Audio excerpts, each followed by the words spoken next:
ওরা তো অফিস বেরিয়ে গেছে, দাদা ভাই আরও। ওরা বেরিয়ে যাওয়ার পরে আমি আর দিদি ভাই চা বিস্কিট খেয়ে নিয়েছি। এরপর কালকের যে পায়েস করা হয়েছিল, অল্প একটু ছিল পায়েস, মিষ্টি ছিল, তো আমি আর দিদি ভাই পায়েস মিষ্টি দিয়ে মুড়ি এখন খেয়ে নেব। এটাই আমাদের এখন টিফিন হয়ে যাবে। তারপরে দিদিভাই আমি স্নান টান করে পুজো টুজো দিদিভাই তো করে নেবে, তারপর আবার দুপুরের খাওয়া দাওয়া এইসব করে নেব।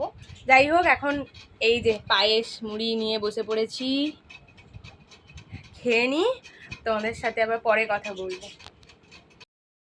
Hello everyone, good morning, welcome back to our channel. আশা করি তোমরা সকলে ভালো আছো, আমরাও সবাই খুব ভালো আছি। কালকে তো তাড়াহুড়োর মধ্যে কোনো রকম করে করেছি আমরা। যাই হোক, তোমাদের হয়তো ভিডিওটি ভালো লেগেছে। এরপর সকালে উঠতেও একটু দেরি হয়েছে দিদিভাইয়ের আমার, তারপর উঠে রান্নাবান্না করে দিয়ে ওরা বেরিয়েও চলে গেছে। তো তোমরা দেখলে আমি চারও খেয়ে নিয়েছি, আমি আর দিদিভাই টিফিনও করে নিয়েছি। তারপরে তোমাদের সাথে আবার কন্টিনিউ ব্লগটি করছি, যেহেতু আমার কি বলো তো, যেহেতু ভিডিওর প্রথম পার্টটা করিনি, ডাইরেক্ট একদম চার টিফিন খাওয়াটা দেখিয়েছি, তাই এখন আবার শুরু করছি। এবার আশা করি তোমরা সকলে ভালো আছো। আর বলো না, মেঘও করছে মাঝে মাঝে, জানি না আজকে কেমন কি ওয়েদার থাকবে, দেখা যাক কেমন ওয়েদার থাকে।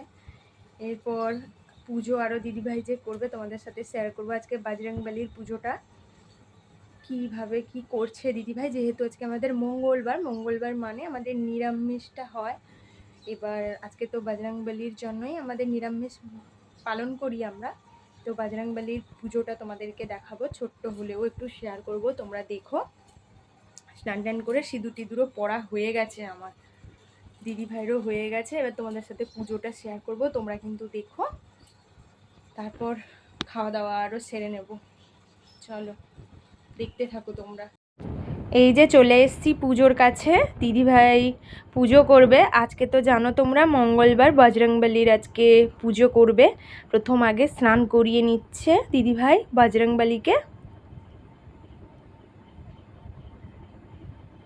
বজরংবলী বলতে পারো, শ্রীরাম বলতে পারো। এই যে 8টি তুলসী পাতা, দিদিভাই আজকে 8টি তুলসী পাতা বজরংবলীর পায়ে অর্পণ করবেন। কারণ হচ্ছে 8টি তুলসী পাতা দিলে কি বলো তো, সমস্ত দুঃখ কষ্ট থেকে মুক্তি পাওয়া যায়, মানে তোমার দুঃখ কষ্ট সব দূর হবে, এটাই মানে দিদিভাই মানে। তাই জন্য দিদিভাই এই রকম করেই আজকে করেছে।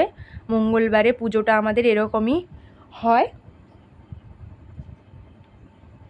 তারপর এক এক করে সমস্ত ঠাকুরকে ফুল দিয়ে দেবে দিদিভাই। এই যে পাশে মা তারার চরণেও দিয়ে দিয়েছে দিদিভাই ফুল। এবার এক এক করে সমস্ত ঠাকুরকে দিয়ে দিয়েছে। এরপরে গোপুকে আজকে চকলেট খাওয়ানো হচ্ছে। কালকে যে চকলেট দিদিভাইকে ওর ভাই দিয়েছিল, ছোটো ভাই, ওই চকলেটই দেখো ও কেমন খাচ্ছে দোলনায় বসে। আর কি বলো তো, ঝুলন তো শেষ হয়ে গেছে, কিন্তু এখনও দোলনা থেকে নামেনি। ওর নামার ইচ্ছে নেই, ও এখন জন্মাষ্টমী পর্যন্ত বসবে। জন্মাষ্টমীর দিনই ওর পুজো তো হবে, ওর জন্মদিনের দিন, ও ওই দিনই নিচে ভালো করে আসনে বসবে। তোমরা তখন দেখতে পাবে আমাদের জন্মাষ্টমীর ব্লগে। সমস্ত ঠাকুরকে ফুল আরও নিবেদন করে দিয়েছে দিদিভাই। আর আমাদের তো মঙ্গলবার নিরামিষ খাওয়া হয়, বজরংবলীর পুজো করা হয়, মানা হয় বলে আমরা সবাই এটা মানি, পালন করি। তাই এরপর দিদিভাই একটু ধূপ টুপ দেখিয়ে পুজো করে নিচ্ছে।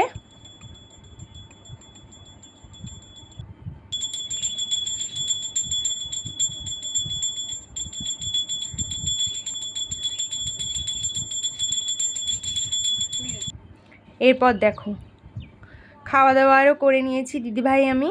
খাওয়া দাওয়া করে নেওয়ার পর দেখো বাইরে তখন কালো মেঘ করেছে, পুরো চারিদিকটা পুরো দেখো অন্ধকার হয়ে এসছে।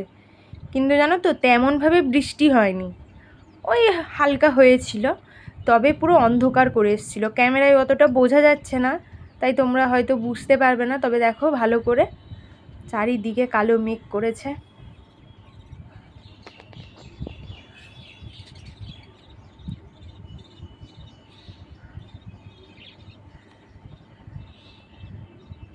কি সুন্দর লাগলো, পাখিগুলো উড়ে গেল আকাশে।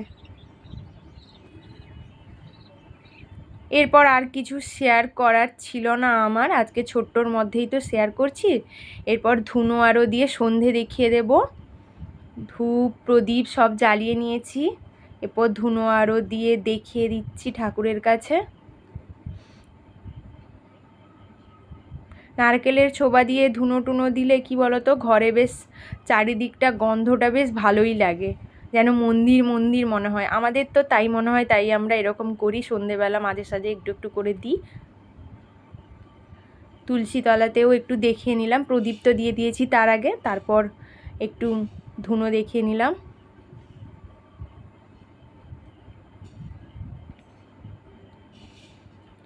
এরপর চপ মুড়ি নিয়ে বসছি। আজকে দিদিভাইয়ের আমার খুব ইচ্ছে হচ্ছিল চপ খাওয়ার, তার জন্য দাদাভাইকে আবার বললাম, দাদাভাই মোচার চপ আর আলুর চপ নিয়ে এসেছিলো, এনজয় করে নিয়েছি।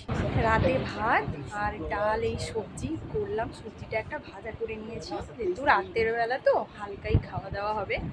আজকে সবাই বললো ভাতই খাবে, তার জন্য এটাই করা হলো, করে ফেলেছি, হয়ে গেছে। এবার একটু পরেই খাওয়া দাওয়া হবে। আর ঘেমে ঘেমে একাকার গরম, যাই হোক আর একটু পরে আমরা খাওয়া দাওয়া করে নিব।